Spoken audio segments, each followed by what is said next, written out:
She is the creator of Joy Publications, Joy Publicity, and Joy to the Home, Inc.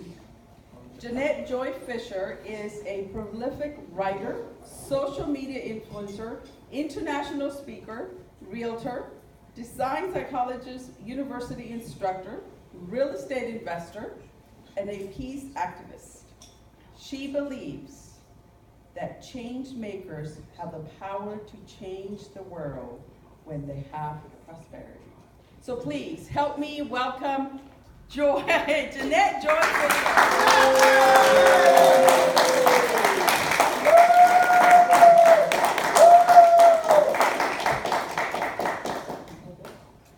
And this is, where's Emily? Do I see it? Okay. Yeah, keep going. So next is Justin Womack. Where are you, Justin? Right here. Is the founder of Coaching Biz Mastery and co-founder of LinkedIn Mastery course. He works as a speaker and consultant within the digital marketing space.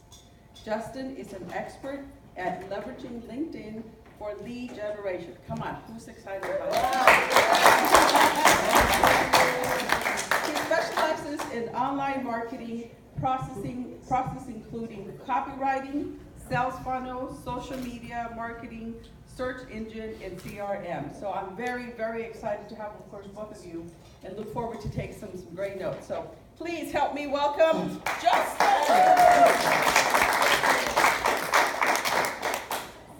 And okay, folks, I gotta tell you, this is 2 pages, which I'm not going to read, Marcello, I'm sorry.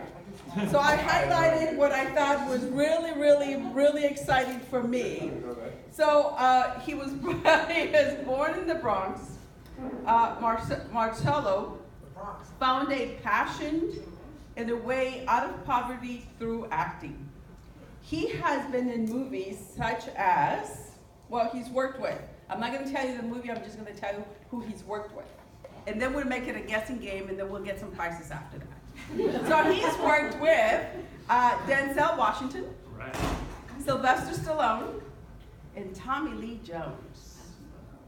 And out of those, I would like to talk about Tommy Lee Jones.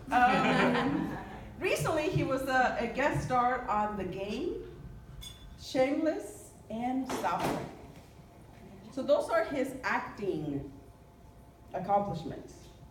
After a successful career in Hollywood, Marcello has been a motivational speaker for corporations. He shows them how they can make e-commerce work for them. His audience is from ages 16 to 60. I just barely made that. Come on, folks, that was funny,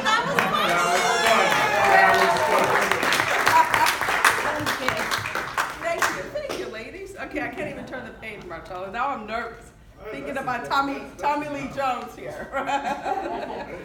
I have seen Marcello, and what one of the things, I'm gonna go off script. So one of the things about Marcello is that he really, truly cares about helping you get your business to the next level. Right, so aside from all the accomplishments and everything, is that he gets it. And I hope that you guys have some basic questions. So I've seen him work. You ask him a question, and you think he's looking at you, but his brain and his mind, and you see he's a lefty, so his left hand is like riding 100 miles a minute with his ideas and things that he's thinking of how he can help your business get to the next level. So that was my own personal bias, because I've seen you in action, Marcello. So welcome to the stage. Come on, Marcello.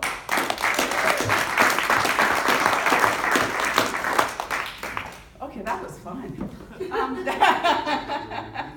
And now what we're going to do is we're going to give each of our panelists a few minutes to tell us a little bit about yourself. Is this mic? This is the mic. This is the mic. That's the mic. Sorry. That's the mic. Hello.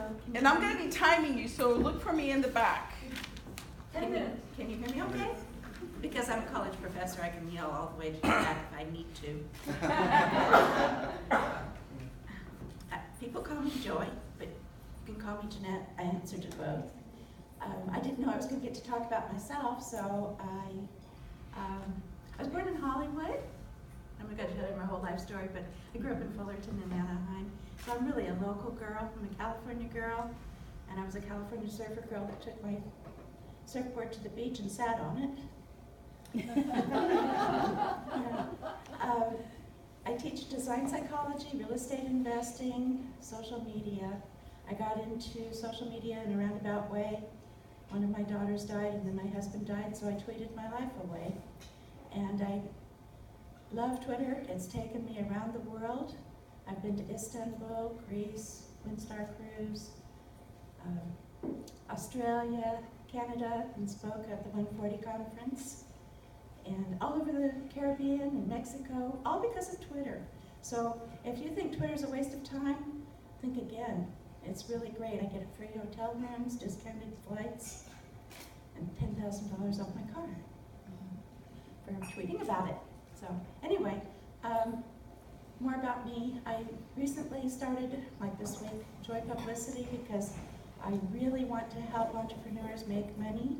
And I think that there's so many people who really are struggling right now, and I really want to help entrepreneurs and real estate agents to prosper. And I believe content marketing is the only marketing that's working. So if you want to know more about content marketing, join me at Joy Publicity. I'm going to be doing free webinars and teaching how to do content marketing and how to do social media. And I guess we're going to be talking about social media a little bit more through the questions and answers, so I won't tell you all my tips and tricks right now. Does anybody have any questions for me before I pass this on? What's your Twitter name? Oh, go follow me, Jeanette Joy, Jean, one N, ETTEJOY. Thank you. And the joy is always caps with me because joy is the epitome of being happy is joy, and I believe that love in action creates joy. I have a question. Yes. You know, a lot of time people say, you know, when they're older, that they're not on social media because it's too much technology for them. What is your answer to that? I run a server with 100 websites. Technology doesn't scare me at all. I can do Dreamweaver front page and now WordPress and Divi, and I don't know why people are afraid of technology. My mother is 92 and she uses a computer. She has a Facebook account. Wow. So you don't have to be afraid of technology just because you get older. I think you get smarter as you get older anyway. Right? Yes. Yes. And ask me when I don't grow up. You know, June Davidson is a great role model for me. She's in CEO space. And she says, oh, Joy, don't grow up. So I think maybe I'll take that advice. Because I used to always say that when I grow up, I was going to write fiction. And I still haven't got there. But I've written 27 books, and some were natural bestsellers. I haven't done the Amazon bestseller program because I don't agree with it at all. I think it's a bunch of BS. I've written textbooks and encyclopedia articles, and now I'm publishing 4 magazines next year. No ads, no spam, because we can.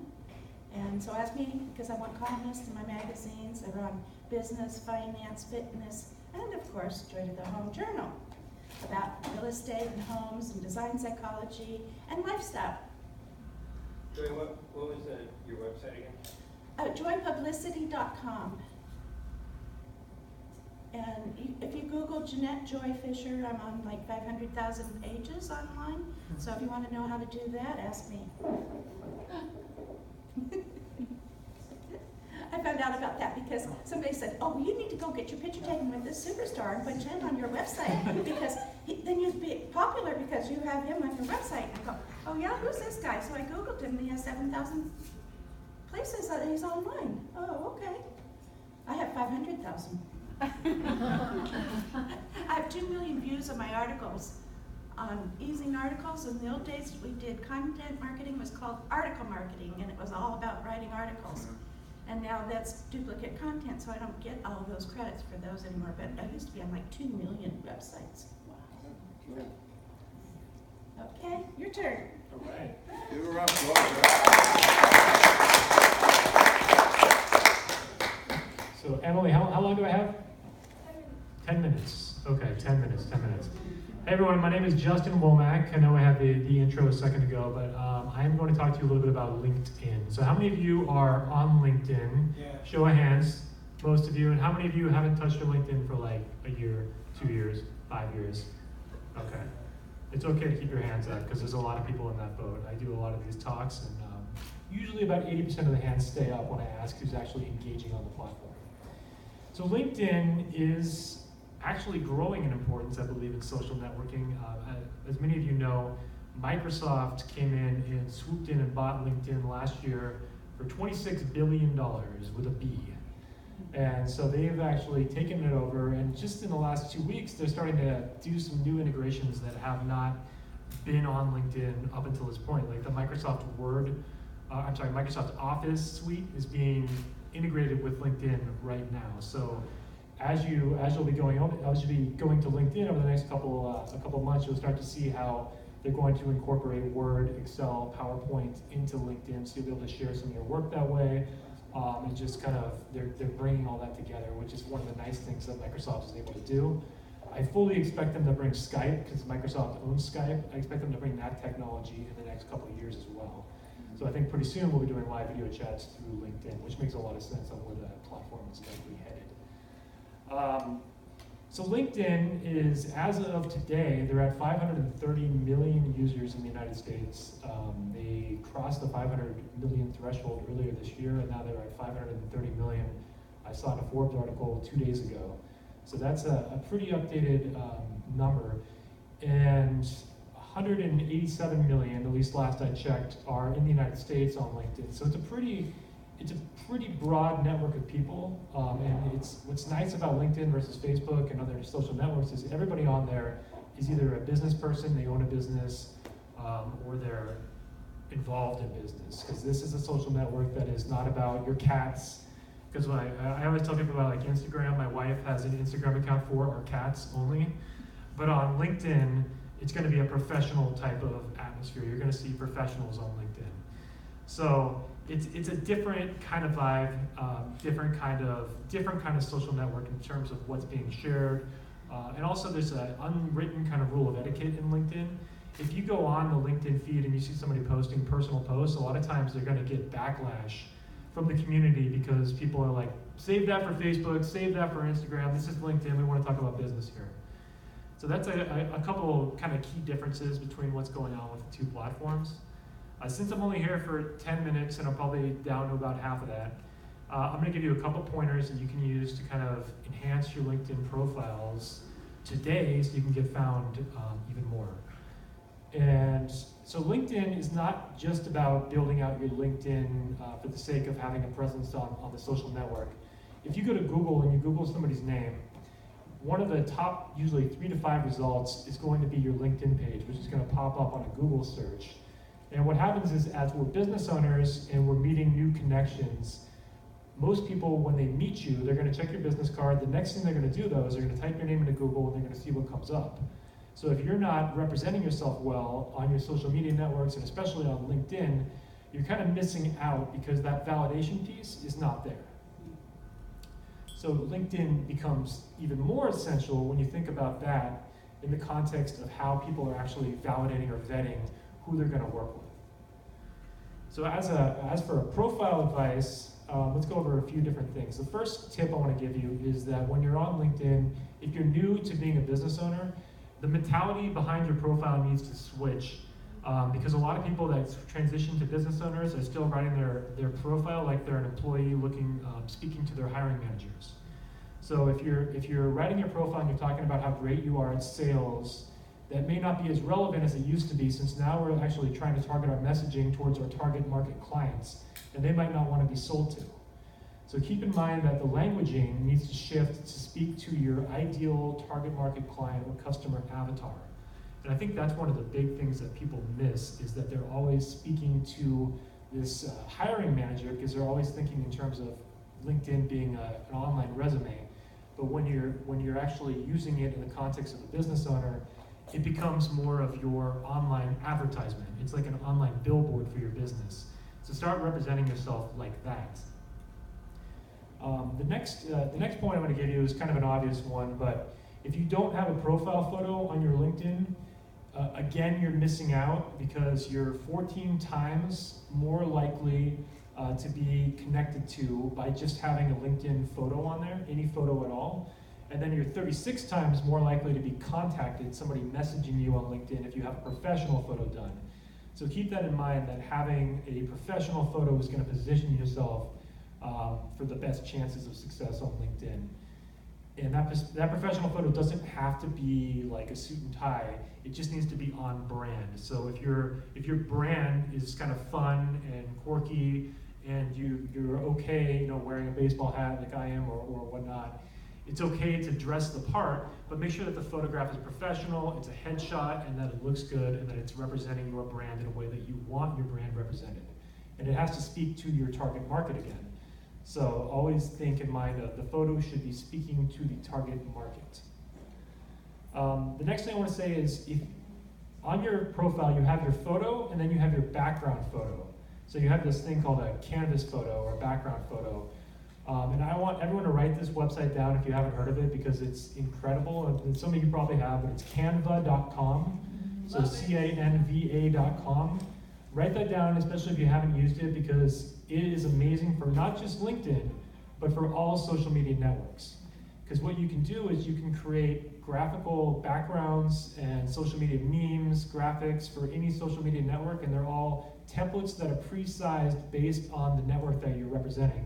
So you simply log into your Canva account, you click on LinkedIn banner, it's going to pre-size a template for you, and then you click on layouts, and it's going to give you a series of different layouts that you can use for your background. You can add text effects, you can really make it like a billboard, and you can actually advertise your business on the backdrop. Last thing I want to say is that LinkedIn is run kind of like Google in that it's keyword optimized. So when you're, I don't know if you guys know what keyword optimization is a little bit? Okay. So keyword optimization means that a machine is basically going to scan through your LinkedIn profile. It's going to look for words that stand out because they're used more frequently than other words. But they have to be used in a natural capacity, like a natural languaging. So you can't just go in there, if I want to be noted for marketing, I can't go on my profile and just write marketing, marketing, marketing, marketing, marketing. I have to just do it in a natural language way of saying that I'm a marketer, I've been a marketing expert since XYZ, and here's a few of my best online marketing tips I want to share with you today. So is that all making a little bit of sense? Yes. Okay. I can take a quick question. Yeah, behind you first. So. Okay, so my particular area, I do management consulting for all kinds of businesses, but I really want to target dentists. I really got to stay with that in LinkedIn then, don't I? Yeah, you can target based on occupation in LinkedIn. So if you want to go in there and actually type in dentist within a certain region, you can target that way. So you're more likely going to find them having profiles on LinkedIn. It all depends on the industry as to how active they tend to be on LinkedIn too. So it's different industries will have different results. And so I think that you're going to have a high likelihood of finding dental profiles and being able to reach out to them. And then it's up to what the research shows as far as who's connecting, who's actually writing back, and how that's working. So, yeah, and what I was kind of thinking of there is in the keywords. Oh, the keywords, yes.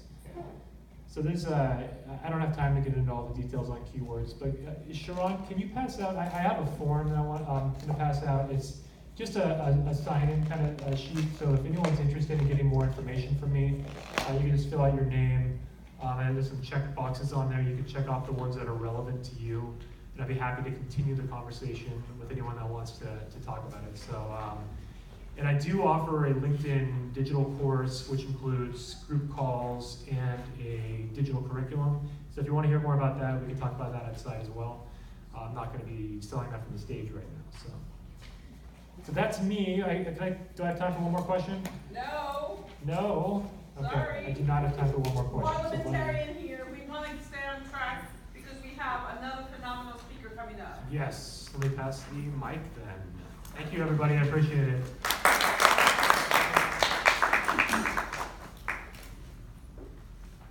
How's everybody doing? Excellent. I'm not a sitter.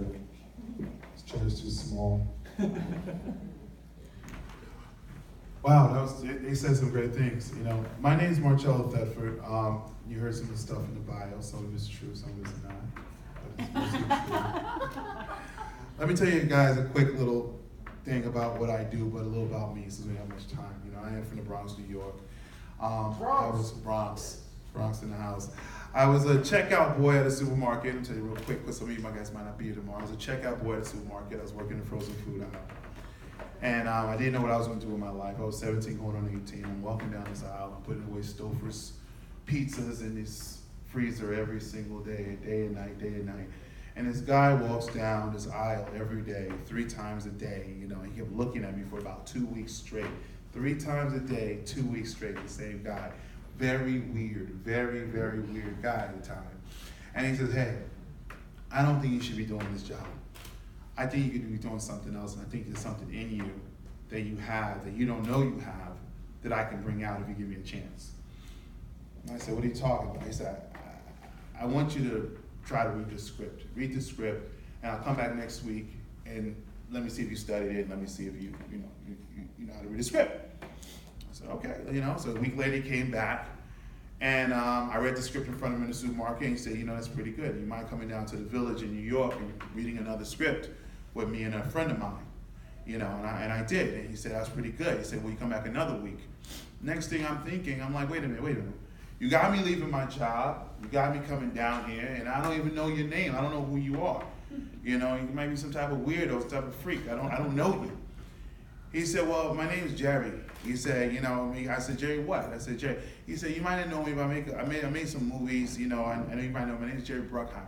He said, just give me a chance, and I'm gonna show you some things. If you guys don't know Jerry Bruckheimer, if you've seen Pirates of the Caribbean or CSI, at this time he was known for a movie called Top Gun, American Gigolo, and Days of Thunder. He created Tom Cruise at the time. He showed me, in a short amount of time, out of me reading out of 5,000 to 6,000 kids for one role, he flew me out to Los Angeles. He changed my life, okay? And he took me from a movie that was called My Posse Don't Do Homework to an iconic movie called Dangerous Minds, which was my first feature film that I played the lead role in opposite Michelle Pfeiffer, who's a good friend to me to this day. From there, I did a lot of other movies, and another movie, and then one day, I was with Jerry after we did our 4th movie. We did Crimson Tide, and we got into Armageddon and a few other movies. And I said to myself, they're paying me all this money. How much money do they make? What the hell are they doing? I said, well, I know I'm making money. I mean, it's a lot more money than a stock boy makes. How much more money they're making? So one day I go into Jerry's office, and I said, Jerry, and I'm sitting there, there's Jerry there, there's Brian Grazer sitting there, and I said, Jerry, what do you guys do in this office when I leave? What exactly you guys do? So he stopped the meeting, he closed the door, and Brian and him sit there, and they said, Marcello, you really want to know what we do? You really want to know how this thing works? You sure you want to know? So they let me in on a few secrets about the business and how this business worked. And they shared it with me, and it stuck with me for the rest of my life, actually. And they gave me a chance to start my own film. And at this time, the internet was just now starting to really get big. And I took a big bet on digital media, a big bet on digital assets, because I knew it would be something. So every time I did a movie like Employee of the Month, or anytime I did a show like Criminal Minds, or anytime I did a show like Shameless, or I was on Sons of Anarchy, and all these shows, ER, which I was nominated for, the minute I left the set, I was with a little camera. Well, it was an iPhone, but it was about this big of a camera or so, and I was on the corner of Melrose Avenue, I was on Hollywood Boulevard, and I was shooting no-name actors, and I was making these little tiny movies. While literally, I was a celebrity and a star. And people come by and somebody said, why are you making these little movies? You should be living it up, doing this, doing that. I said, no, I think there's some value in these little movies. There'll be some value in these little movies. I took such a big bet on these little tiny movies that we call little movies, that if those little movies are now distributed by Universal or Vindi, they're by Fox, they're by Warner Brothers, they're by 20, there's no studio I've never released movies from before. I tell you this quick story about me because my value, or what I bring to any brand, product, and service, is understand the value of digital content and what it's worth. Bringing emotion to motion. People don't understand when they see a website and they look at it, that's digital content. They say, I got a website. You understand, well, what's the emotion? What do you do to it? We're supposed to go ahead and educate the buyer. I go around the world, I talk about educating the buyer. If you don't educate a buyer, then how's the buyer to really know your product? Do you want to buy your product or do you want them to buy into you? I built the things of I built on the psychology of Kim Kardashian, even Donald Trump to that. People say, oh, you talk about Don Tree, you must talk politics. I'm talking about anybody could come up with a show called The Apprentice and tells you, hey, I can make good decisions about this person. And they could double down and tell you about Celebrity Apprentice, the icons and the people that you love, and how they don't make good decisions. That guy, person must be a great decision maker, more or less.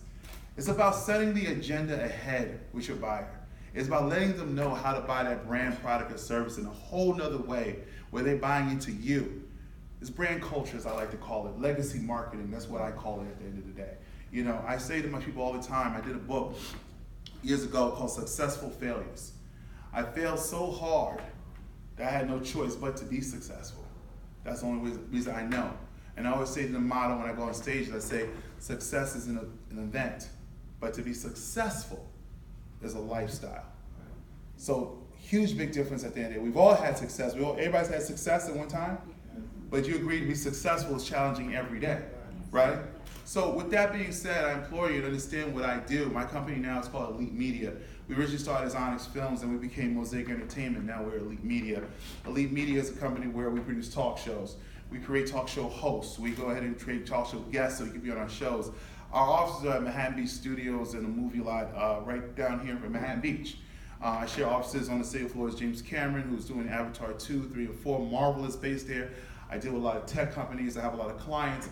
I also have a PR company called Elite PR, where we represent a number of celebrities in Hollywood as well. I deal with social media, but I deal with it in a different way. I don't call myself a social media guru. I know what I'm good at. I'm good at taking digital content and creating the brand marketing, the legacy marketing, making it timeless. So when you put it online and when you put it on social media, it ties in a totally different way than it's ever tied in before. That's what I end up doing. I do product placement, and we're the only company in Hollywood that does our own product placement for all indie films that we do. I have produced in this marketplace over 37 independent features in the marketplace. I've starred in over 42 films, over 16 television shows that I started. My wife, her name is Trina McGee. I implore you to look her up and everything. She was on the show Boy Meets World for years. She comes on 5 times a day in the United States at all times. She was the first interracial relationship in primetime television on the show Boy Meets World, and now she just finished doing the role of her character Angela on Girl Meets World. We've been fortunate with these films to be able to build a culture around our films. We did a strong base and faith-based. We did a lot of lead generation with faith-based films. We did that with churches and everything. Now we do with a lot of suspense thrillers in what we build.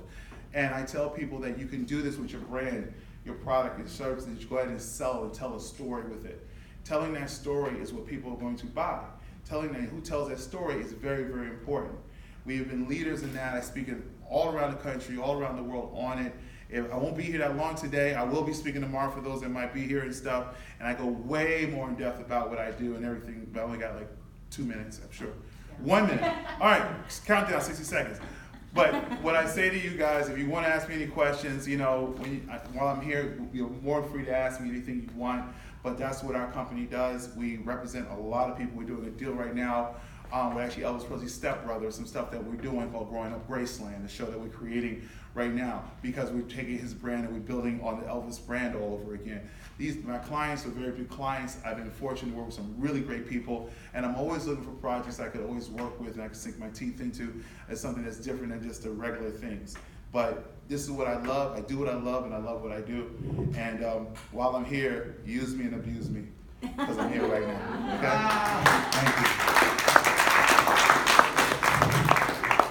Thank you, Emily. Yeah, no, hold on to that one. I have one.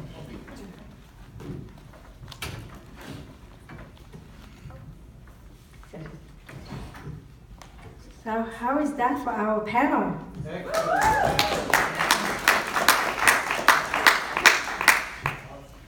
So what I like to do is I like to ask them some questions, and you can also ask them questions.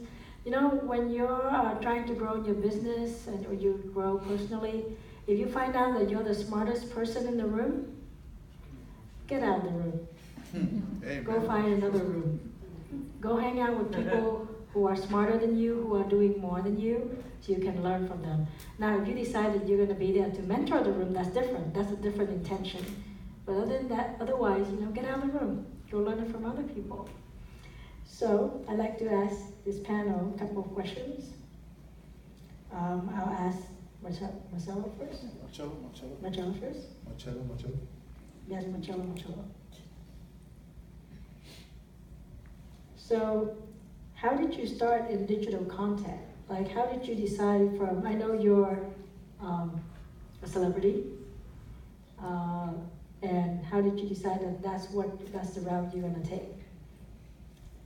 You know, I just saw where the market was going. You know, I have friends of mine in Los Angeles that are into real estate. You know, they would say, "Why you don't get into real estate, Marcello? Why you don't get into real estate?" Well, I did get into real estate, and I got caught in a real estate crash, and I got crushed.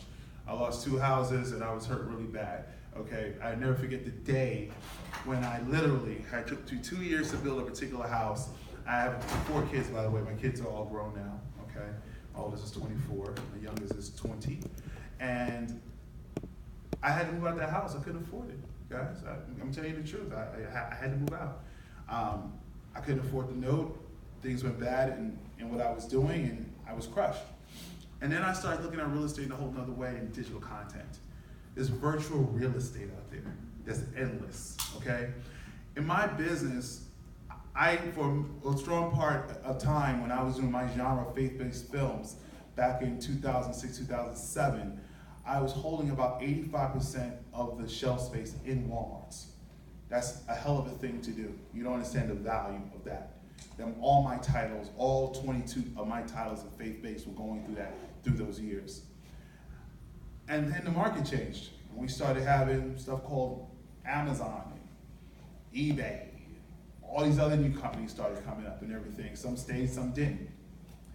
I started realizing that I was not selling movies no more. I was selling JPEGs. When you guys look at Netflix, and we all got some sort of ADD disorder around here, and you're looking at Netflix, and you're looking at Hulu, and you go flick. You guys know you're going through hundreds of millions of dollars of virtual real estate until you decide to click on something to watch it for what? 35 seconds, 2-3 minutes, and then go to the next one, go to the next one.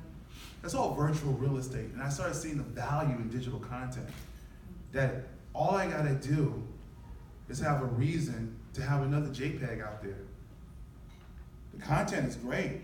Telling the story is wonderful. That's what I grew up doing. But when it comes to monetization, they don't see my movie. Before, they would pick it up and feel it and touch it and look at both sides of the box and, honey, you want to watch this? Honey, you want to see this movie? I don't know. At Blockbuster, those days are over. The way people buy has changed. Educating the buyer. They've already educated the buyer, guys, before we even did it. Social media, Netflix, Hulu, they got the P&A, they already did it. So where are we going to stand in it at the end of the day? That's right. So I had to change the way digital content would work for me, and that became my new house. That became my new condo. I said, if I could take a genre, and I could give them the genre suspense thrillers, which we do a lot of, and I could put 19 of those out there in the next 6 months, I don't care which one you click on, you're gonna click on it. It's about having enough stuff out there. So I tell everybody, no matter what industry you're in, if you're selling something online, we're selling a JPEG, and if we're selling a JPEG, we're selling emotion. And JPEGs, that's what they do. Remember what they say, a picture says what, 1,000 words? What do you think video does? That's all. Yeah, so you identify there's a gap in there, you know. Oh, yeah. And then you go ahead and you take that gap. So that's one of the basic things that we do in marketing is we identify the gap and we fill in the gap. Absolutely. Yeah. So Joy, when you do social media, so my question actually was more how would you motivate the older crowds who are holding a lot of businesses, and sometimes they're just counting on a new kid, right, who would come in and help them with social media, and they don't actually take the time to learn and to do things like you. What would you say to those individuals? I would say if you're not running your own social media accounts, you don't have the pulse of your clients. You're not reacting or interacting with them. And I recommend that you have your personal name, like I have Jeanette Joy, but I have all my businesses. And my main businesses also have Twitter accounts. I have 4 Pinterest. Well, I have lots of Pinterest boards, but I have 4 Instagram accounts. And I'm a big fan of Google+. I have 7,000 connections on LinkedIn. And I went after all the real estate agents. So most of my connections on LinkedIn are real estate agents because I provide services to real estate agents. So if you're getting the older crowd, if they have a business and they must be online, because you have to be online. Right. You do. I mean, every business has to have a presence. And if you don't get your name in Twitter and all these other social media avenues, somebody else will get your name and they'll steal your clients. So if everyone in here would follow you on Twitter, would you help them set up their account so they can follow you? Oh, sure, right. Get your own name, even if you have to put an underscore between the 2 names or whatever, and you must have your business name. I won't buy a domain name unless I can get the Twitter account that goes with it. I just pass on that domain name. And I feel really fortunate because just the other day, I got Joy Business Journal and .com. Nobody had it. And I thought, why didn't I have that 20 years ago? I don't know, but because I've had Joy to the Home Journal for years. I went originally online in 2002, 2003 with my original websites. So I think that Twitter is really easy, and if you are having troubles, I have Twitter webinars on Zoom. They're less than 40 minutes, and I do those about once a week for new people, and I have lots of tips and tricks on how to make content for Twitter, and that's on Joy Publicity. There's a little report, it's only 10 pages, but it says 3 easy ways to make content, and I talk about Canva and some other things too. And it's all free that you can do. Twitter is all free, the apps are free that I recommend, and if you follow me, you'll get a flow, and you'll understand how I react. I'm in a big, high-powered group of influencers in Twitter. So in the morning, we get together and we have a lot of retweeting going on, but it's with like a group of 10 and it gets to be 15 people. So I have like 400,000 impressions every month, meaning that my tweets are served up to 400,000 eyeballs. They see it when it scrolls by. But, and some days I have 40,000 impressions in one day. I can vouch. I usually send Jeanette my tweets, and you get them out there, and it's just amazing the circulation that comes back. Yeah. So Awesome. It really is powerful. So everybody send Jeanette tweets. That's okay. I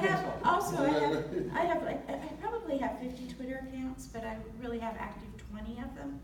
And I went into the niche markets. So like I have a website called Joy Retirement. And retirement's not what we all expected. We were all reinventing themselves. I lost my annuity because it went broke. And so I had to go back to work. I'm lucky that I had skills and was able to do that, but is that for me? Your 3 words is going on. And I have 3 words to say? Yeah. Follow me. So Justin, I actually have this question is similar to Keith. Is sometimes people are on LinkedIn and they have a profile but they're not active. So for example, a lot of my friends are dentists and I connect with them, so they would connect with me, but then when you send them a message, they don't answer, which means that they're not on there. So they, so they may have an account, but they're not active in there. What are some of the ways that you would recommend to try to engage people? Well, if they're not there, they're not there. I mean, for one. So if I can't get a hold of them on LinkedIn, I'm going to look to other social networks. I'm going to look for other avenues of marketing to get a hold of that person. I mean, one strategy that I like to employ is the idea of pull marketing, whereas traditionally people use push marketing, and this is like the traditional model that's happened for the last 30 years, where advertisers were disrupting. They were disrupting you with television commercials, they were disrupting you with radio ads, and they were blocking whatever it is you were doing. They were getting in front of you, they were getting your attention in a disruptive manner. And what you're seeing now is a shift from that. You're seeing more and more marketers doing this method of pull marketing, which is providing content up front. Lots and lots, not just content, but content with value. So content that's actually going to provide value to people, and they're going to actually accomplish something from your content. And in doing that, if you're able to solve somebody's minor problem, when they have a bigger problem, who do you think they're going to go to for help? They're going to go to the guy that solved their first small problem. So if you're able to solve something like that and use and provide content up front, you're gonna find that people are coming to you. So if you're targeting a specific niche, if you're providing content to that niche, you should be able to pull people from that niche to actually contact you by providing value and content. And it takes time. It's not gonna happen overnight, but if you commit to it, if you're providing valuable content over and over for, I would say, months at a time, years at a time, you're going to see dividends from it. And that's how I would answer that question, because Okay. I wouldn't just keep private messaging somebody if they're not answering. I'm gonna move on to, I'm either gonna go just for the poll content, or I'm gonna move on to a different marketing medium, whether that's a different social network, whether that's a Facebook advertisement, Google ad, whatever that is, I'm gonna try something different. Okay. Can I add on to that, just real quickly, do you mind? No, please. I just did a sale on my customer service system, and I give away a free book, is how I get people into my funnel. And then I give them customer service tips every week as we go. And on that sale, I found out that other than buying the free book, on average, the people had been getting my tips for a year before they bought. Yeah, you gotta create that. Trust takes I'm time. getting tips Trust takes time.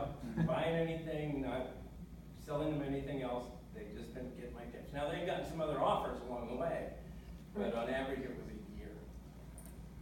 You're talking about dentists, right? Because we're pretty slow. This was everybody, well, not just dentists, that was everybody. Any other question for Justin right now? What's the biggest mistake you see people making on LinkedIn? I think the biggest mistake I see is people that are spamming with a direct messenger. So I think that if you overdo it, and if your message is all about you and not about providing value, it's gonna come off as like spammy, and people are actually gonna be less likely to engage with you in the future because you've kind of come at them with this pure all about me. Like if you direct message me on LinkedIn and you're like, here, buy my SEO course or buy my marketing course, and you haven't even obviously read my profile because I do a lot of those services and I get a lot of that, then I'm not going to ever engage with that person. And and I'm likely going to remember it if they fix their marketing later on, I'm going to remember that first interaction, and it's probably game over for their chances. So There's a lot of those out there. Do you feel like they've worn out, like that particular opportunity is gone? Because it was novel for a while, but a lot of people do it. And now I feel like there's so much spam that comes through on LinkedIn. I mean, But I'm wondering if we're on the verge of a shift. it's where- with everything, it's with email open rates drop, everything kind of shifts as more attention gets drawn to it. The biggest opportunity on LinkedIn right now is LinkedIn video, because it's just been out for about a month. So LinkedIn didn't have video until about a month ago. Now they have video. So you're actually, if you post videos on LinkedIn, you're gonna get better traction than you will 6 months from now, 12 months from now. This is a better it's still not gonna be the best ever, but you're gonna get better traction than you will a year from now, I can promise that. But yeah, just to go into your question a little more, I do think that there's been a lot of talk of direct messaging people on LinkedIn, but as long as you come at it from a pure standpoint of value, even that's gonna be a lower response than it used to be, but it still can work.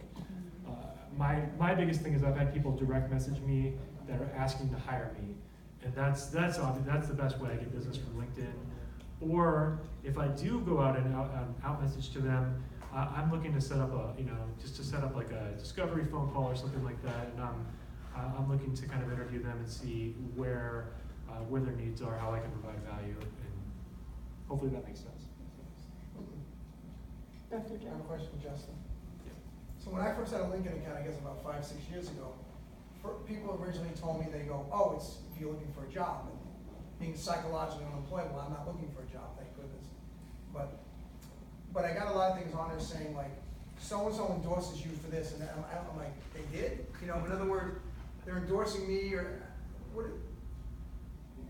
Explain that. That messed my whole life. Like, I don't think they did. So what was that whole thing about originally? Well, LinkedIn, I believe, was originally started for job seekers only. That was kind of the initial Right, which gave me no interest. So when you go way back, then it was created for job seekers. Now, when you're talking about people endorsing you just out of the blue, now people will use bots. You can actually, there's softwares that you can use to auto-endorse people. You'll just go through and endorse people with the intention of getting them to view your profile. And then once they view your profile, then you try to message them, because there's theoretically a little bit warmer of a connection. No, but these are people I've been friends with who actually they said they didn't even do anything, it's just a system did it. I don't, well, they used to do it where they would recommend endorsing people. Right, They took that away. Okay. So they probably just had a recommend endorse this person. They probably clicked it, didn't even realize they clicked it, and it was probably just a one-click deal. So they weren't really endorsing you. Yeah. Maybe they really liked you. I did endorse you. You always endorse me, Jeanette. You never stop, thank you. So I'd like to ask each person on the panel here, you know how people have frequently asked questions? There's certain questions that they usually ask. I want you to just address one should ask question. Oh, one should. Should ask question. What is a should ask question that people don't ask you, but they should ask you that? And then let us know how we can contact you. Okay. Yeah. People should ask which social media accounts are the best for them to participate in. But I recommend that you participate somewhat in all so that you can reserve your brand and your name, because you might want to sell your brand, but you're always going to be you in person. And you may not want to be a celebrity, but you might want to have your name reserved, I don't know. A lot of people should ask the difference between tweeting and Facebook, and can you use the same content? And yes, but you use different words. And always use a photograph in everything, or a video. Don't just put a tweet out there as words. And auto-tweeting, if you're gonna auto-tweet, talk to me first so that you don't look foolish. Auto-tweet like from Facebook to Twitter? No, well, don't do that at all. No Facebook to Twitter. No Twitter to Facebook either, that's even worse.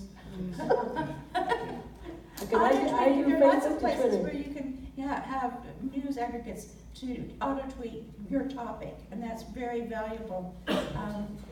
So I can teach you how to do that, but you don't want to auto-tweet like horoscope. You want to have something that auto-tweets on accounts that you're not in on Twitter. Like you might not go to that account every day. Some accounts I don't go to even like maybe once a month. I might go visit that account. But I always have something going on so that it's active. Otherwise, people unfollow you. And you should follow everybody back, because otherwise you look like a real snob. Okay. You don't want to follow. There's some exceptions, but you know, obviously you don't want to follow people who have no profile and don't have a bio, and you know, they're fake accounts. There are a lot of fake accounts out there. But manageflitter.com will tell you about the fake accounts that you're following, so you can unfollow them. Manage Flitter, FLITTER.com. If you have a big account like Jeanette Joy, you can't use it because it's too many, so I have to pay them a monthly fee of $12. But all the other accounts I have with them, I don't have to because I don't have over 100,000 in those yet. But what I was going to say earlier about having the niche markets in Twitter is like a joyretirement.com. I have Joy Retirement Twitter account. And so I went and followed people who talk about retirement issues. And for travel, the Joy Adventure is about travel adventures. So I go and I follow everybody who talks about travel bloggers. And then on fitness one, I would go and follow people that are talking about fitness. So all of my little niche sites I might only have 5,000 or 6,000 followers in them, but they're all in that topic. Whereas Jeanette Joy is just free for all. Justin, what would be a should ask question when people are thinking about using LinkedIn, or they're using LinkedIn and they're asking you for advice? I guess what comes to mind is people will often say that they can't afford a program, or they can't afford and affording, whether that's a monetary thing or a time thing.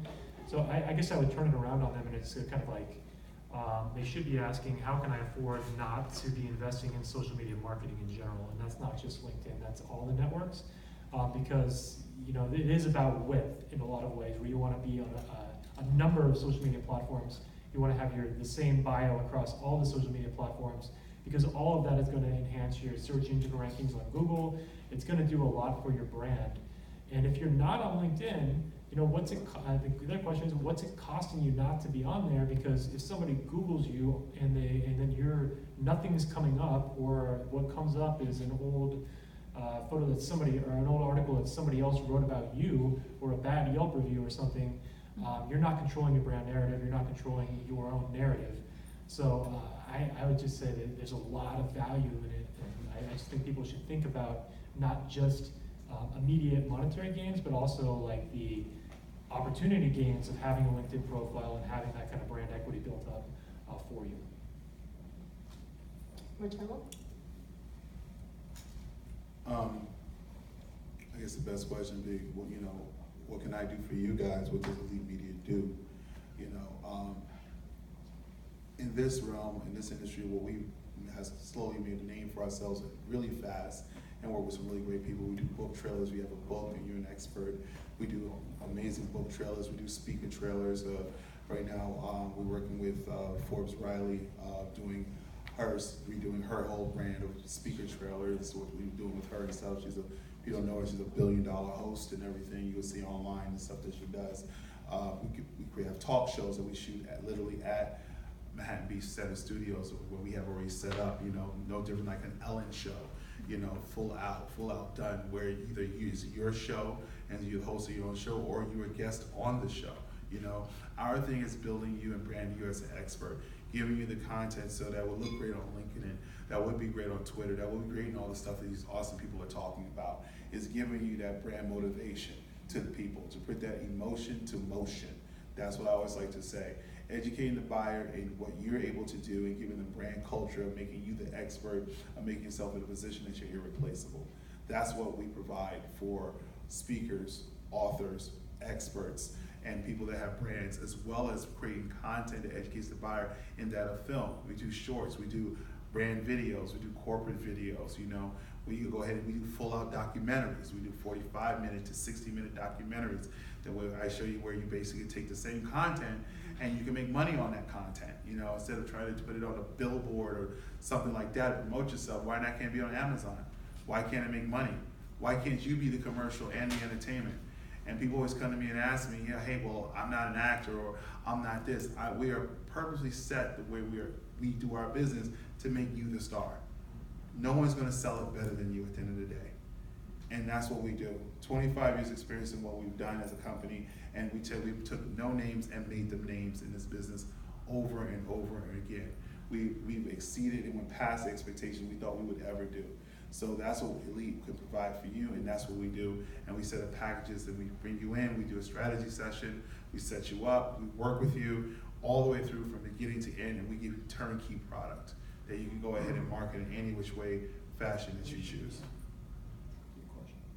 When you say we, because I hear a lot of speakers always say we, your team, but you're involved on 100%. I'm definitely involved. Right. Because you're not asking about, good. No. I mean, at the end of the day, I am internationally known. And for me being an actor, a producer, a director in what I do. So I lend skin in the game, and I give you my testimonial, and I lend my name to your brand. I become your client. That's value. Would you not agree? Would that be value if I became a client to what you guys were doing? So that's what I end up doing. So if I am a client of yours, I'm only to edify you. Obviously, I must be involved with you somehow. I want to see people win. I make money because I want to do great work for you guys. I can't go hide under a rock. I'm still on television. I still make movies. I'm still on TV every day. I'm still doing what I do. So I want it to count, and I want to be part of great things. And I tell people all the time, I'm not for everybody. You know, that's why I don't sell you. I tell you at the end of the day, because you have to have social proof. You have to have a plan. I want to know where you're headed with this. Where are you going? Again, like I said, I want to lend my name to a situation, so I want it to go ahead and count. Okay.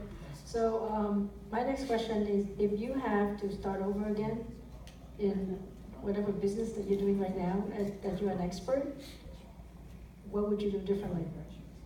So the rest of us can learn from that. Oh, a few times I just like turned Twitter off and I didn't go back. 6 months maybe. I think I would have paid more attention to it. I would have, from the beginning, if I'd known it was going to be a big deal in my life, I would have really paid more attention to the people that I've met on Twitter.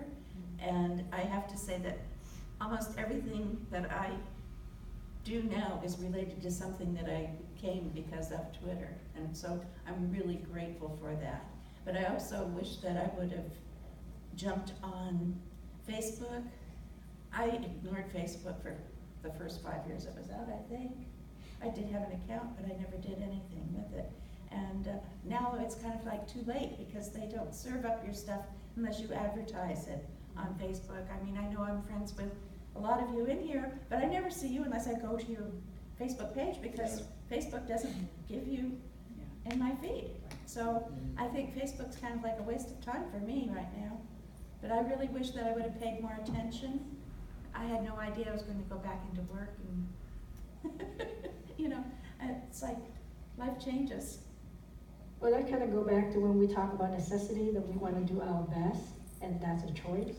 And it's not just a preference, that's like our goal. So if you were to pay attention to Twitter from the very beginning and keep building on it, or you also, you know, go onto Facebook, then it will probably grow faster than what it is right now. Well, I have 5,000 friends on Facebook, but it doesn't do me much good. Right. I don't get the response I get from Twitter. And most people say I have that the other way around. But I also have to say there's only one thing that Donald Trump's ever done for me, and that was to save Twitter, because it was kind of like fading. That's very important. I know, and that was real powerful, but I realized that it's not going to stay there, so we have to be on what's coming up next. We don't know. Right. So whenever there's a new little app for social media thing, go get your name, because you don't know if that's going to be the next big thing. Okay. Well, how about you, Justin? What would be, if you had to start over again, what would be the one thing that you would do different? I just say that in social media marketing and in technology in general, things change in a heartbeat.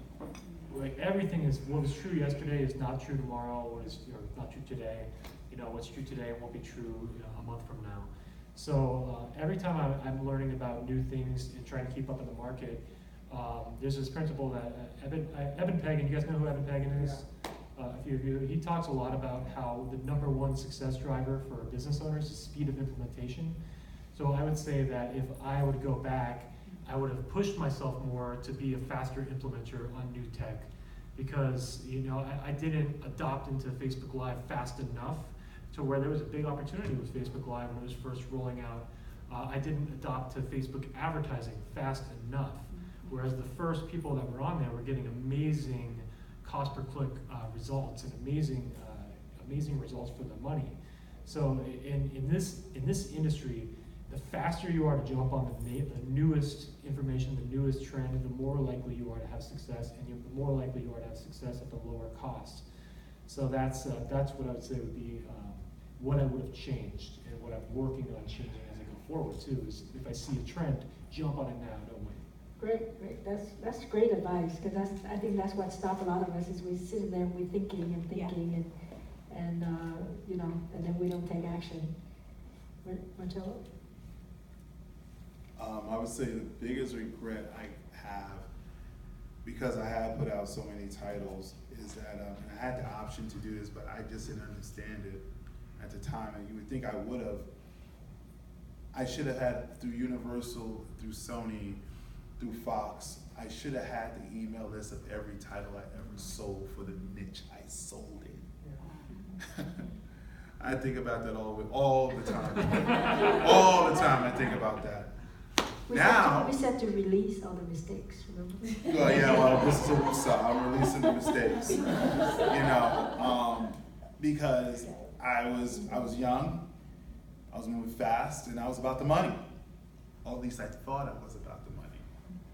Those email lists are so valuable now to this day, it's ridiculous. Some of those I'll never even get. So what I ended up doing was I ended up taking all my titles, and I still to this day, and I resequelized them. I sequelized, I do a series called Keeping the Faith, like Keeping the Faith 3, I did this one called House Arrest 2, to get those people back. And that was through new deals, and I just started in the past 3 years getting my email list of some of those people. Some of those people I'll never get. The strongest was the faith-based market list. There was a movie I did, it was called Color the Cross. And if you go online, it was it made Variety. We sold it sight and scene, literally, to the head of the studio. Just the home video rights alone, we sold for about $8 million. He never even saw them. It was a black version of The Passion of the Christ, We really did that. We had my friend mortgaged his house, and we shot the movie in Palmdale. Literally, we actually shot it way past Palmdale, and we made it look like Jerusalem, and it was insane. And it went out into the theaters, and we was in the theaters for like 6 weeks, and then it went straight to home video. When we actually did that movie, I released a site called blackchristianmovies.com. They were upset at me, Mr. Fox, because that was on the actual bill, that was actually on the title of the actual poster of the movie. They said, that's impossible, we're not gonna promote that. So what I ended up doing, I ended up creating an LLC for the company, for the production company that was still on there, which they couldn't stop, called blackchristianmovies.com LLC. Presents, da-da-da-da-da. And that's actually how we launched our company, Onyx Films and Mosaic Entertainment, because it was from that particular mailing list that people started jumping on titles and following us. After that, we didn't have to put a movie through the major studios no more. So we rolled off of their P&A, off of their publicity and advertising, but I totally missed all those email lists, and I wish I got them back, you know, so that's my story. Okay. Well, how about a round of applause for the panel? I thank you very much for your expertise. If you would like to tell everybody if you have any special offer you'd like for them to contact you, give them the contact information.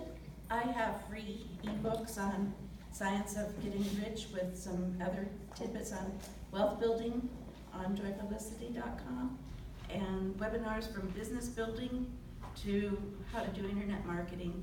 So it's like how to do business plans and things, because it's all for startups and entrepreneurs. And anything that you want to know, just ask me and I'll find out if I don't know it. I want you to be successful, because then you will be able to help me realize world peace, because I have 11 almost grandchildren. And that's all I care about, is peace. So I think the way to peace is through love and prosperity. That's right. So let me bring joy to your life.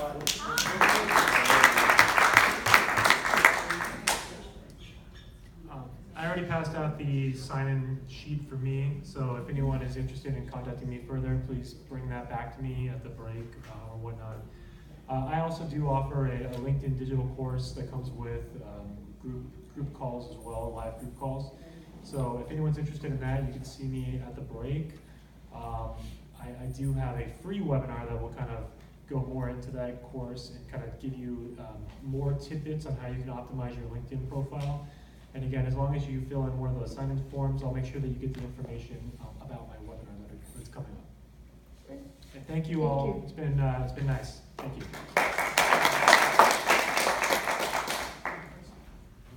Well, I'm a little bit different because I started my career backwards into all this and everything.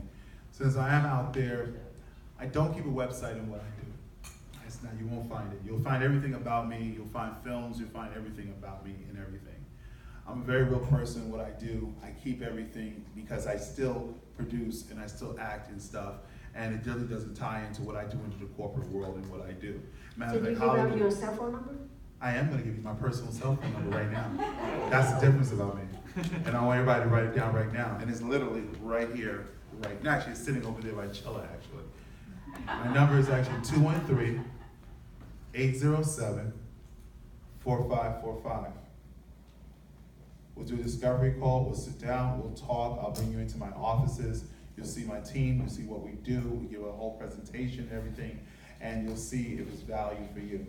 If you're not able to come in, we can do stuff over Skype. We do Zoom. We do webinar call. We do it a lot of other different ways. But that's my number. Use it. And I always say abuse it. Because you're here and I'm here, then we both have value to ourselves. So give you guys a round of applause for being here. Thank you again for this event. Thank you so much. Thank you so much. We're going to take a quick 5-minute break so we can move these chairs, and then we'll be right back. So did I hear you say? And I'll give you my email address too when you text me the number. What's your email? TheEliteGroupLA@gmail.com.